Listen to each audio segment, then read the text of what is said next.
Doctor ইউনূসের কিন্তু দল করা অনেক দিনের খায়েশ। উনি আগেও একবার ট্রাই করেছিলেন, হয় নাই, এবার একটা সুযোগ পাইছে। আমি তো অন্যভাবে বলি, এটা ডক্টর ইউনূসের দল, এটা ডক্টর ইউনূসের দল। ডক্টর ইউনূস তো নিজেই বলেছেন একটা ইন্টারভিউয়ে, উনি স্টুডেন্টদেরকে দল করতে বলেছেন।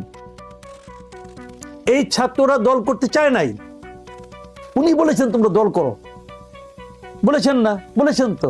উনি ফিনান্সিয়াল টাইমসের সঙ্গে পডকাস্টে বলেছেন, আমি তাদেরকে বললাম তোমার দল করো। ওরা বললো যে আমাদের তো কেউ চেনে না। আমি বললাম যে না, তোমাদেরকে দেশের সমস্ত লোক চেনে।